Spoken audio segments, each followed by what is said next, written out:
hierdie naweek is ons dankbaar dat die wêreld daar buite ook, die kerk in die algemeen, ons vroue gedenk.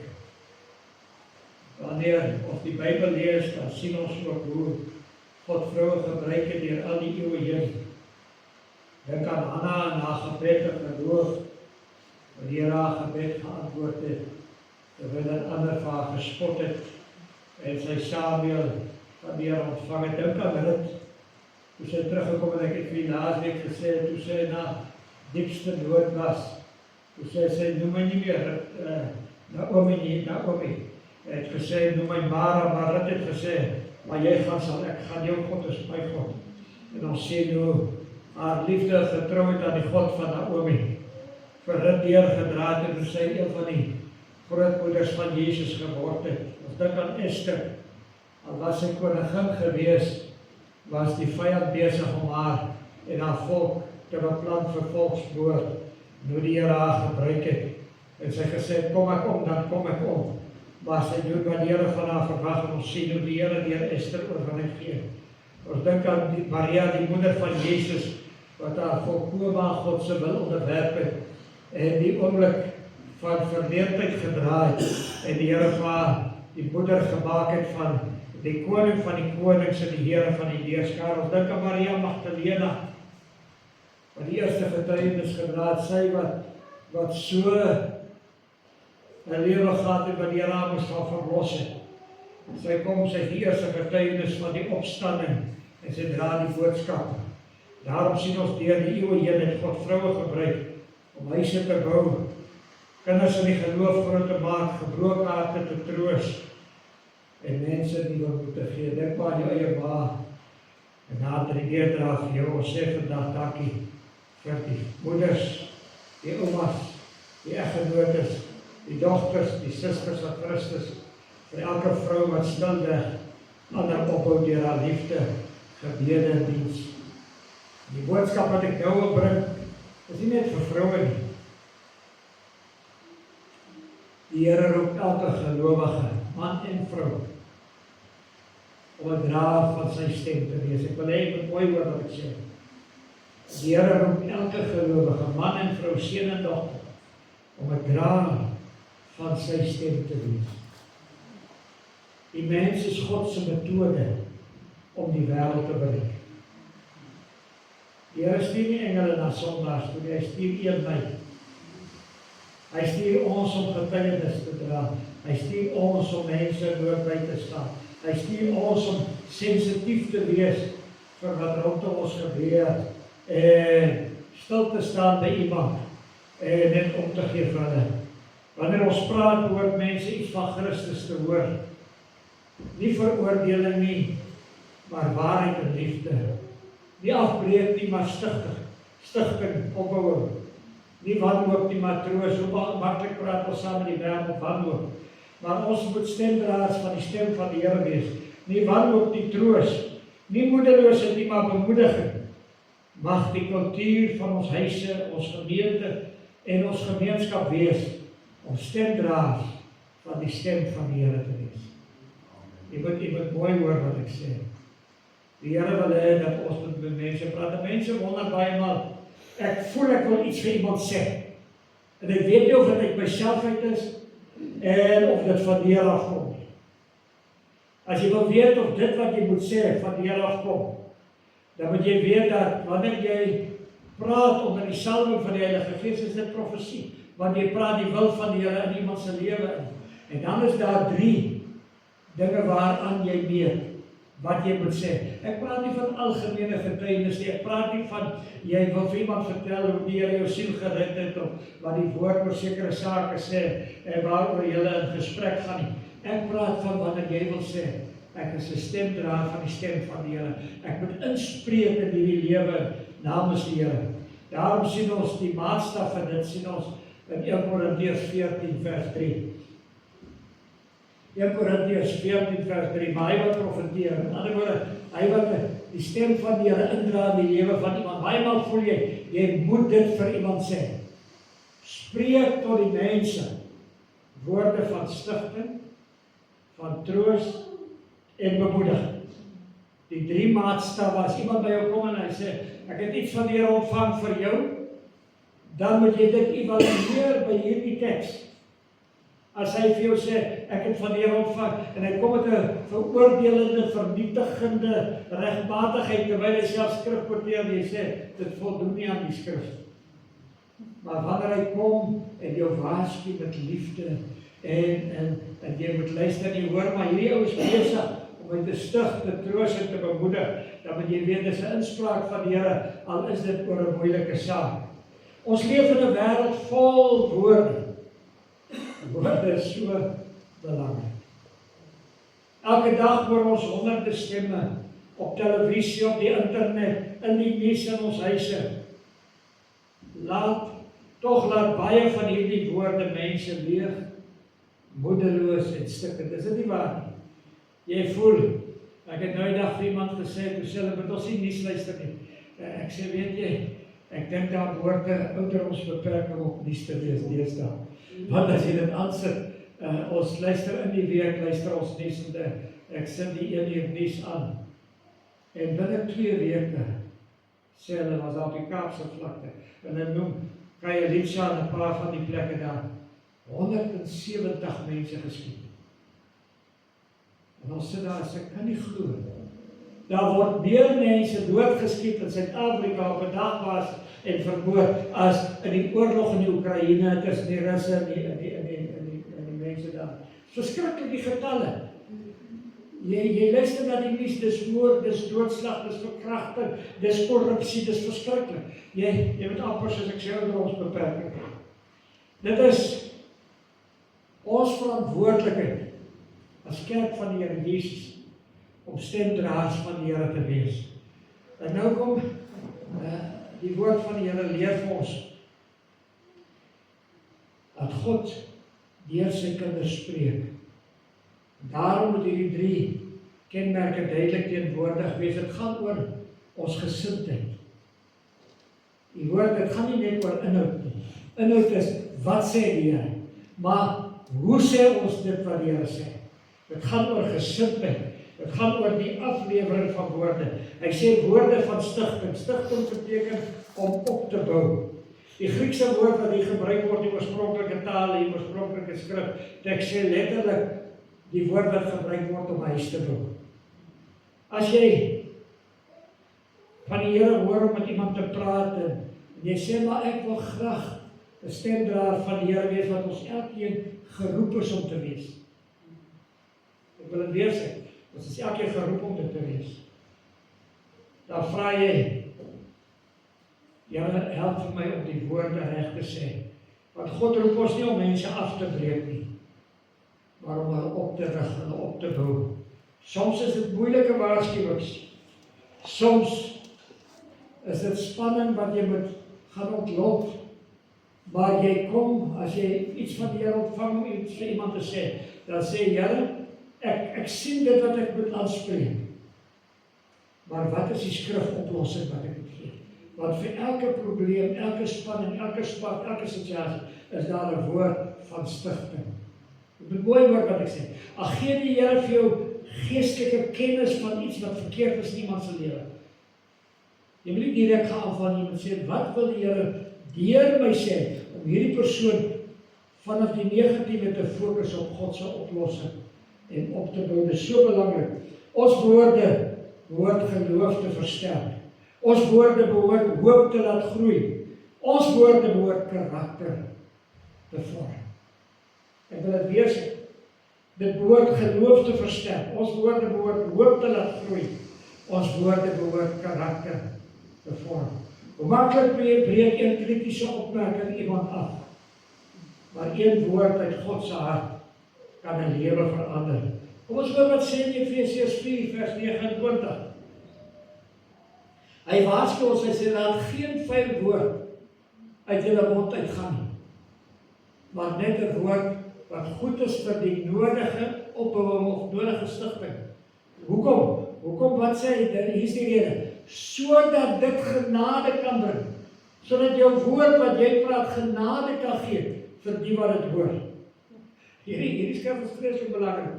Hy sê, julle wat so maklik 5 woorde gebruik. Hy sê, laat geen woord uit jou mond uitgaan. Maar net 'n woord wat goed is vir die nodige herstel en opbou van daai mens, sodat die persoon wat jou hoor genade kan kry uit wat hy hoor van jou af. Dit is asof die Heilige Gees vanmôre vir ons sê, staan so 'n bietjie by jou woorde stil.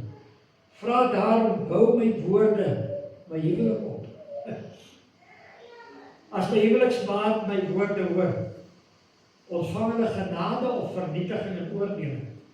Bou dit my kinders op of hoor hy net hoe opinie jy van mislukking en verwerping en teleurstelling het? As jy die gemeente praat, bou dit die gemeente gelowig op en ander gelowiges op, of is jy hastig om gou 'n brokkie kindernuus te gee? Bou dit mense se geloof op. As Jesus praat, het mense dikwels, ek wil amper sê altyd, sterker weggegaan as toe hulle gekom het. Behalwe natuurlik die Fariseërs toe hy voor hulle met hulle slaggroep bestraf en sê hulle wit gepleisterde grafte. Met doodsbene en dat was en Jesus het soms dore gehad, maar hy het geweet wat dit met die regte manier was. Ons moet versigtig wees, ons het nie daardie bemagtiging nie. Ons moet nie sommer voor jou gaan staan en sê jou wit gepleisterde graf. Nee, wow. Dis Jesus se voorreg om daardie bestraffing te gee. Jou opdrag is om jou woord te meet aan die kwalifiserende basis van die woord van die Here. Dan sê hy, tweedens woorde van troos. Wat doen troos? Dit bring God se teenwoordigheid in daardie lewe. Die Bybel noem dat die Heilige Gees ook die trooster. Baie mense is so vol wanhoop en hartseer en smart en pyn en 'n gebrokenheid en diepe depressie. En hulle moet in God se helende teenwoordigheid van vertroosting in beweeg. En hoe beweeg hy daarin as hy nie weet hoe nie? Daarom moet jou woorde van troost wees, wat vir my treffend is. En ek kry dit so baie maal. Nou hoor jy iemand sê, ek het hierdie probleme, wat doen die volgende nou? Sê, ag, dis tog niks nie. Ek het daai, en daar's breek hulle eers 'n bietjie oor hoe hulle probleme is. Moenie 'n kompetisie gaan wanneer iemand vir jou sê wat 'n stryd hy het. Jy verstaan nie altyd sy diepe bekommernis en sy smart en sy pyn en sy vertwyfeling nie. Die woord van die Here sê, jy moet die teenwoordigheid van die Here se troos in sy lewe dra. Ons gaan nou sien wat die skrif sê, hoekom is jou pyn dalk erger gewees? Sodat jy kan ontdek wat God jou geleer het om hom te leer.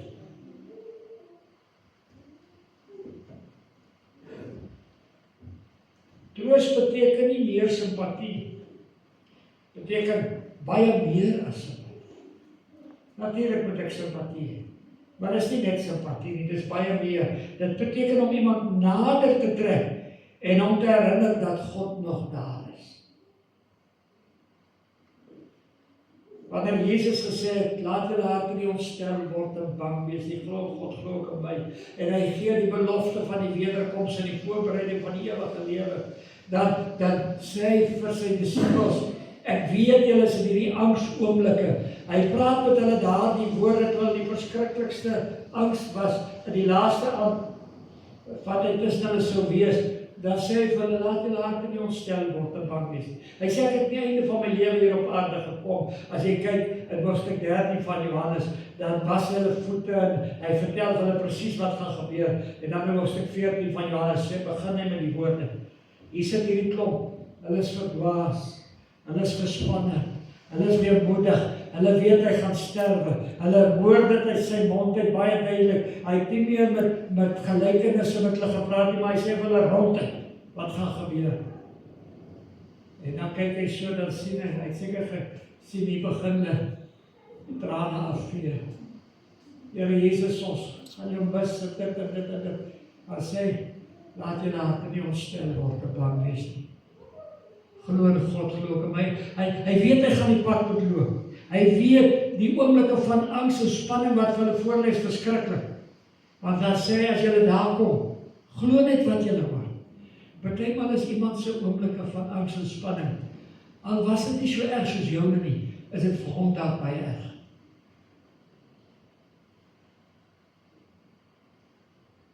Moenie so maklik sê, ag man, ruk jouself reg.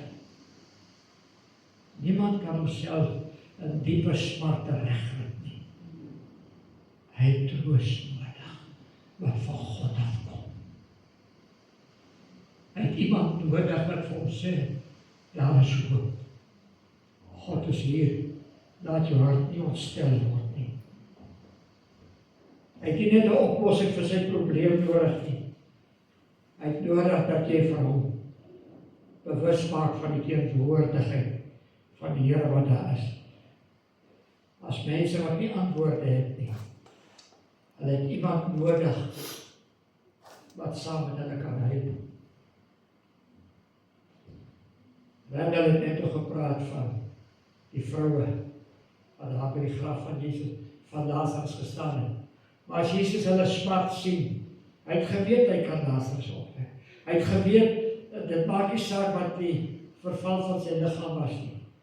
Maar dan as hy die vrouens sê ellende sien en smart, dan sê die skrif, en Jesus het geweet. Die kortste teksversie in die Bybel, Jesus het geweet. Baie maal moet iemand verstaan, jy kan saam voel. Jy kan ook saam huil. Maar dan moet hy ook hoor dat jy kan saam bid. En dan iemand wees wat hom herinner aan God se teenwoordigheid. Iemand wat sê, al is ons nou hartseer, al het ons nou pyn, al is die probleem ook vir ons, is God daar om ons deur te dra. In 2 Korintiërs 1, vers 3 en 4 sê hy die woorde, dit is so belangrik wat ons hier sal lees. Hy sê, geseënd is die God en Vader van ons Here Jesus Christus. Luister, wat is die titel, een van die titels van God die Vader? Die Vader van ontferminge. In ander woorde, die Vader wat vol omgee is. Die God van alle vertroosting. Wauw. Ek wil jy moet hierdie teks opskryf as jy niks anders net jy mag nou jou telefoon uithaal. Maar hier is belangrik, as jy net weer die foon weg asseblief. Ek wil nie 'n kompetisie met hom wees nie, maar maak 'n nota van hierdie. Hy sê geseënd is die God en Vader van ons Here Jesus Christus, die Vader van ontferminge. Onthou, jy is die stemdraer van God in die gebroke wêreld, daarom moet jy die Vader van ontferminge en die God van alle vertroostings kan in die mense teenwoordigheid indra. Hy sê, wat doen hierdie God van alle vertroosting? Wat ons troos in al ons verdrukking. Sodat, hoekom vertroos die Here ons? Hoekom gaan kinders van die Here ook deur stryd? Hy sê, sodat die rede vir jou stryd soms as kind van die Here, sodat ons, die wat in allerlei verdrukking is, die wêreld daar buite, kan troos, deur die vertroosting waarmee ons self, deur God, getroos is. Moet nie daar afhaal nie, hou 'n bietjie daar. Hy sê, kinders van die Here gaan soms deur groot dinge. Dat is nie altyd maklik nie. In plaas jy sê, maar ek is 'n kind van die Here, wat gebeur nou? Hoekom gaan ek hierdeur sê, Here? Wat wil U vir my Here in hierdie stryd? Want jy gaan met iemand wat die Here nie ken te doen kry. Wat sal moet verneem van jou getuienis hoe God jou getroos het.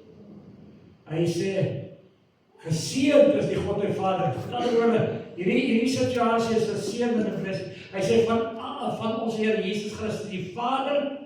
Luister, wie is die Vader? Ons weet God is die almagtige, die alomteenwoordige, die alwyse God, wat dan sê, die Vader van ontferminge en die God van alle vertroosting. wat ons troos in al ons verdrukking. Die Here wil jou troos deur sy woord, deur sy Heilige Gees teenwoordigheid. Hy sê sodat.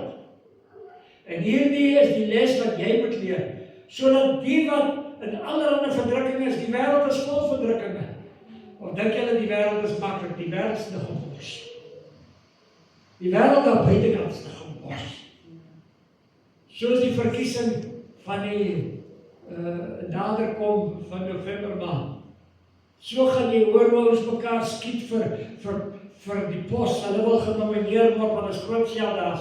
Ou of dit, ek dink nie as hy hoeveel as graad 1 te hê nie. Dan kan hy 'n verteenwoordiger wees, net so lank hy, en dan kan hy 'n vet salaris gaan verdien. En dan haal hulle mekaar uit. En daar's verdrukking daar buite. Julle weet waarvan ek praat. Daar's moord en doodslag. Die Here wil hê jy moet vertroosting bring. Jy moet hoop bring, sodat ons kan troos die wat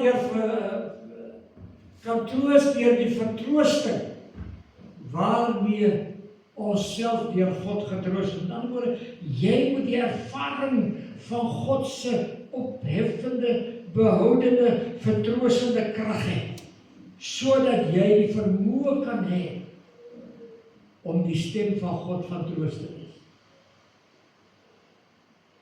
Hierdie is nie sommer net 'n woord nie. Hierdie is 'n lering wat elkeen van ons moet ter harte neem, want God het jou geroep om sy getuie in 'n gebroke en 'n stikkende wêreld te wees.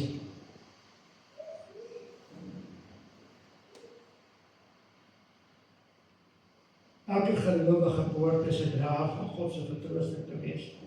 Goed, en dan derdens sê hy, woorde van bemoediging. Dit gee nuwe moed, hierdie woorde van bemoediging. Die woord beteken om iemand aan te spoor en weer vorentoe te laat beweeg. Mense gaan sit op 'n hoë partytjie. En dit is nodig dat jy saam met hom kan huil, saam met hom kan bid, maar om dan te motiveer om aan te beweeg na sy oorwinning toe. Sommige mense wil opgee. Wys hulle die alternatief uit die woord van die Here. Sommige mense is geestelik moeg en sê ek kan nie meer nie. Geef hulle die inspirasie wat die Heilige Gees gee. Sommige twyfel in hulle roeping, in hulle lewe, in hulle menswees en hulle bestaan. Hulle weet nie hoekom het hulle nog nie wees nie en hulle praat van selfdood en al hierdie goeters. Dan wil die Here jy moet hulle herinner aan God se plan vir hulle lewe. Een woord van bemoediging kan iemand weer laat opstaan. Mense blom, luister mooi, mense blom waar hulle bemoedig word.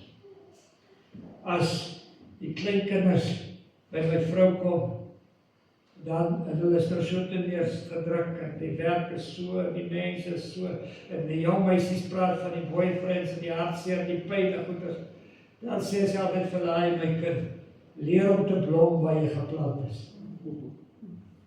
En hoe kan iemand blom wat voel maar hierdie omstandighede is versmoring. Ek kan net blom as jy hom kan bemoedig. Nou verstaan ek ook as ek die goeie sê, verstaan ek die profesie van net vir iemand. Jy voel die wonder om jou versmoor jou. God wil hê jy moet daar sê, ek gaan net nie so kom waar ek is. Ek gaan net weer moet skep om aan te gaan. Jesus is die volmaakte voorbeeld van hierdie 3 punte. Wanneer ons na Jesus kyk, sien ons al hierdie dinge in werking.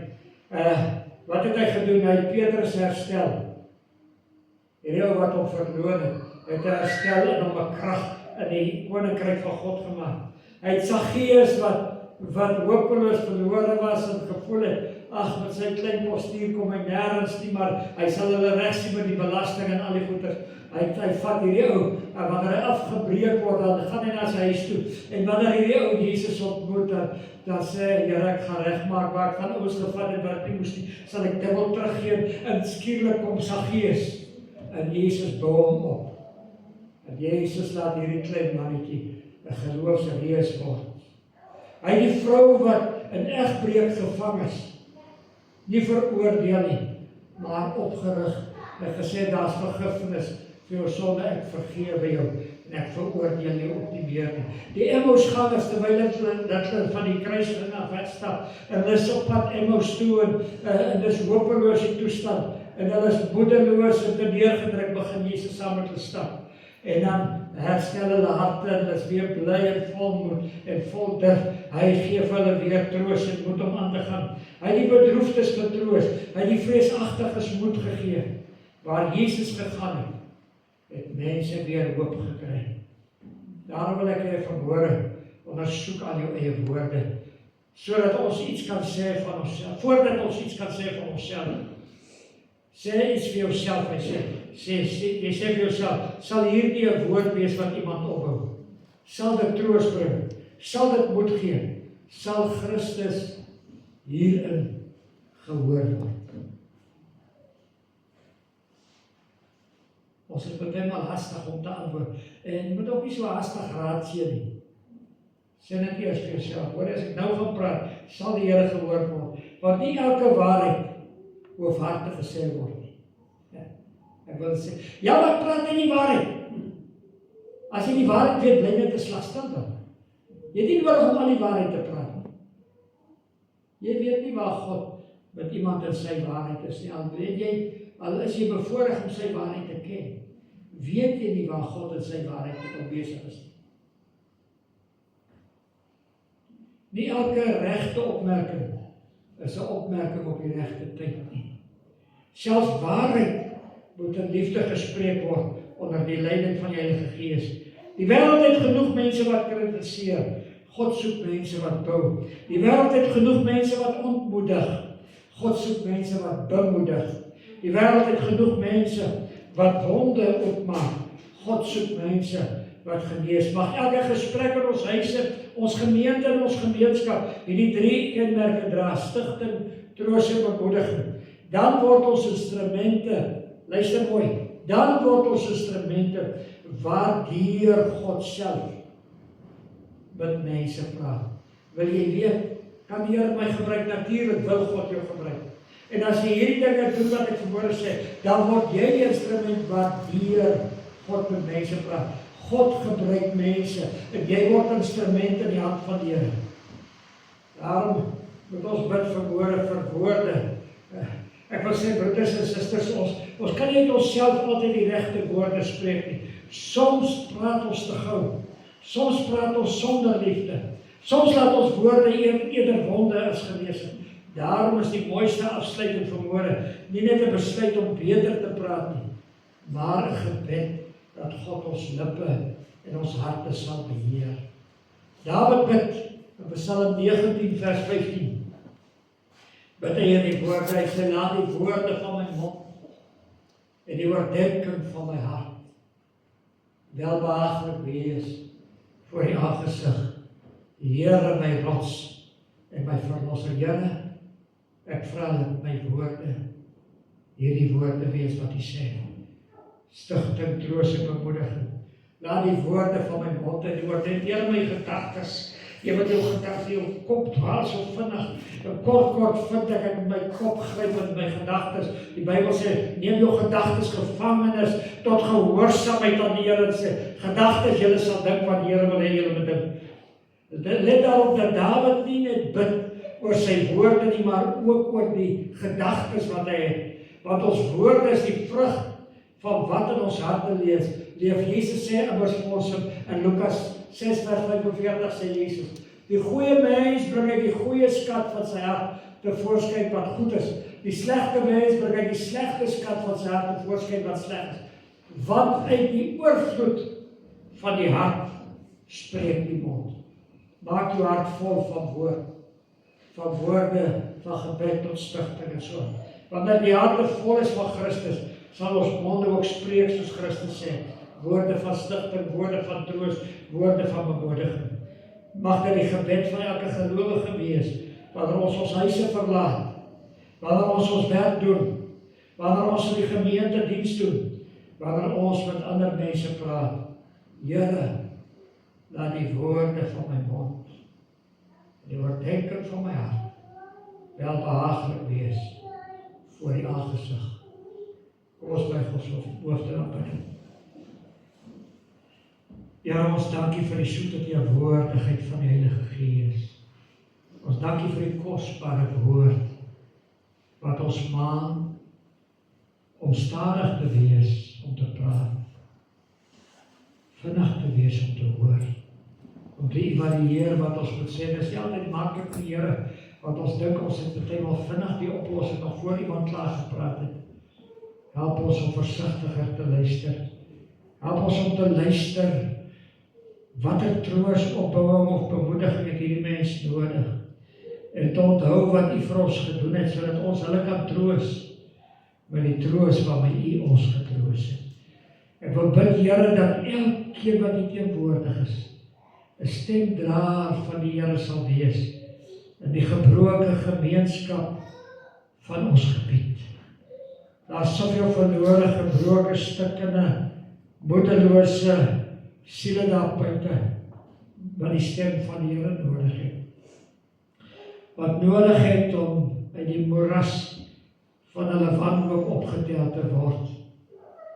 Here, help ons om die instrumente van God in die gebroke lewe daar buite te wees. Is my gebed om Jesus naam.